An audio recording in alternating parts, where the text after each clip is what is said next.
ನಿಮಗೆ ತುಂಬ interesting movie ಅನ್ನಿಸ್ತೈತಿ, curiosity ಹುಡ್ತೈತಿ. Cinema ಆಗಲಿ ಯಾಕೆ ಕೊಲೆಗಳು ಆಗ್ತಾ ಇದ್ದಾವೆ ಅನ್ನೋದು ಕ್ಯೂರಾಸಿಟಿ ಇರ್ತೈತಿ. ಆಮ್ಯಾಕೆ ಈ ಮೂವಿ ಬಂದಾಗಲೇ ಈಗ 2 ವರ್ಷ ಆಯ್ತು.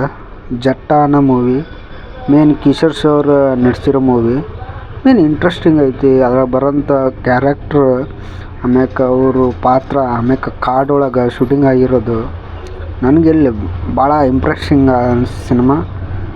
ಜನ ಈ ಥರದ ಸಿನಿಮಾನ ಭಾರಿ ಮಸ್ತ್ ಐತಲ್ಲ ಅಂತ.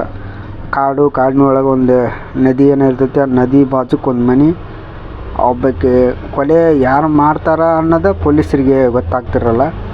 ಪೊಲೀಸ್ರಂಗೆ ಟ್ರಾನ್ಸ್ಫರ್ ಆಗ್ತಾನೆ ಇರ್ತೈತಿ.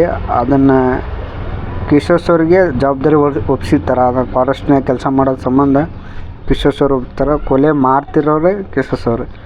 ಅದನ್ನು ಹೆಂಗೆ ಪತ್ತೆ ಹಿಡಿತಾರೆ ಅನ್ನೋದ್ರ ಬಗ್ಗೆ ಸಿನಿಮಾ ಐತಿ. ಅದನ್ನು ನೋಡೋದಕ್ಕೆ ಒಬ್ಬಾಕೆ ಹೆಣ್ಮಗಳನ್ನ ಕರ್ಕೊಂಬಂದು ಕಿಶೋರ್ ಅವ್ರು ಯಾವ ಥರ ಟ್ರೀಟ್ ಮಾಡ್ತಾರೆ, ಏನು ಆ ಮುಂದಿನ ಕತೆ ಏನಾಕೈತಿ, ಭಾಳ ಇಂಟ್ರೆಸ್ಟಿಂಗ್ ಸಿನಿಮಾ. ನಮಗೆಲ್ಲಿ ಬೇಜಾರು ಅನ್ಸಂಗೇ ಇಲ್ಲ, ಆ ಥರ ಸಿನಿಮಾ ಮಾಡಿರ್ತಾರೆ. ಈ ಸಿನಿಮಾ ನೋಡಿರಿ, ಭಾರಿ ಮಸ್ತ್ ಅಂದ್ರೆ ಮಸ್ತ್ ಐತಿ. ಇಂಟ್ರೆಸ್ಟಿಂಗ್ ಇರೋದು, ಕ್ಯೂರಿಯಾಸಿಟಿ ಆ ಥರದ್ದು ಸಿನಿಮಾ ಇದು. ಬೇಜಾರು ಅಂತ ಒಟ್ಟೇ ಆಗಲ್ಲ. ಸಿನಿಮಾ ಭಾರಿ ಐತಿ.